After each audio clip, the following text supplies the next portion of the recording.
Salut à tous les amis, c'est Monsieur Josh. Aujourd'hui on se trouve pour une vidéo présentation d'une paire de chaussures pour la randonnée. J'ai décidé de faire cette vidéo tout simplement parce que je suis actuellement en vacances dans le Jura et je fais pas mal de rando. Et j'ai fait une première rando tout simplement avec ma paire de chaussures Nike, donc une paire de chaussures de ville. Et j'ai trouvé ça assez compliqué. J'ai ensuite fait la randonnée, les cascades du Hérisson avec donc, ma paire de chaussures de chez Decathlon, Quechua. Une paire de chaussures à 15 euros, donc c'est vraiment pas cher, mais c'est de la petite qualité, hein. Enfin, c'est des bonnes chaussures, mais bon, elles sont très légères, montantes et tout, mais elles sont pas waterproof. Les semelles, c'est pas du Vibram, ça reste une petite semelle. Donc voilà.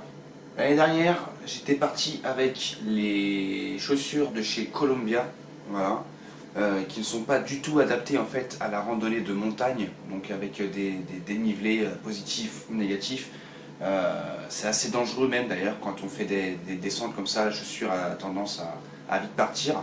Donc j'ai décidé voilà, de m'acheter une paire de chaussures et de les tester. Il s'agit des Salomon X Ultra, pardon. Voilà. Donc c'est une paire de chaussures qui coûte relativement cher. Donc ce qu'on va faire c'est que je vais partir en balade, vous filmer tout ça et vous donner mon avis à la fin de cette vidéo. C'est parti.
Bon, du coup,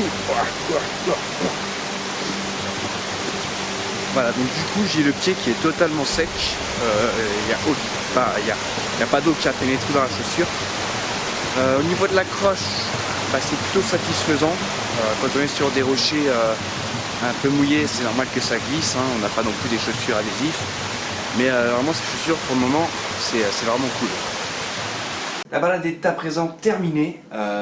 Alors ces chaussures, vraiment, dans un premier temps, la fermeture, elle est vraiment sympa. Donc il suffit de serrer comme ça. Et ça tient bien aux chevilles, donc c'est vraiment sympa. Là où j'ai un peu peur, c'est que si c'est le jour où la ficelle craque, pour la remplacer, c'est un peu la merde. Donc j'espère vraiment que ça tiendra. Les chaussures donc, sont en Gore-Tex, donc elles sont protégées de l'eau. Donc on a vraiment les pieds au sec. Donc bien sûr, hein, on va pas s'amuser à plonger le pied dans 1 mètre de flotte. Là évidemment l'eau va rentrer. Mais quand on marche dans des flaques ou dans l'herbe bien humide, eh bien l'eau ne pénètre pas et n'arrive pas dans les chaussettes. Donc ça fait extrêmement plaisir. La semelle, on a un petit renfort ici en plastique là. C'est du gros plastique et franchement la semelle est vraiment top. On sent vraiment pas les cailloux qui nous roulent sous les pieds. La chaussure est très très confortable. Le petit renfort aussi à l'avant quand on shoot dans des rochers. Vraiment c'est vraiment cool. On a une très bonne agrippe aussi, donc on a les semelles contact grip. Voilà, vraiment sympa. Ça n'évite pas de glisser sur des rochers mouillés comme je le disais dans la vidéo. Mais on a une très très bonne accroche en tout cas, que ce soit un dénivelé positif ou négatif. Franchement, les chaussures sont vraiment top, elles ont un très bon comportement. Ça n'affecte rien, compétences ou nos statistiques en tout cas. Enfin, on ne va pas mieux monter ou descendre une montagne. On ne sera pas moins fatigué, c'est juste qu'on va moins utiliser, on va moins sentir l'usure en tout cas de nos pieds. Enfin, on aura moins de cloques, moins de douleur en tout cas. C'est un confort que nous offre cette chaussure. Et franchement, j'en suis très satisfait. Donc voilà, j'espère que cette petite vidéo vous aura plu. N'hésitez pas à vous abonner, liker, ou me dire ce que vous pensez de ces chaussures si vous les connaissez déjà. Et puis moi je vous dis à la prochaine pour une nouvelle vidéo. Prenez soin de vous, prenez soin de la nature. Ciao.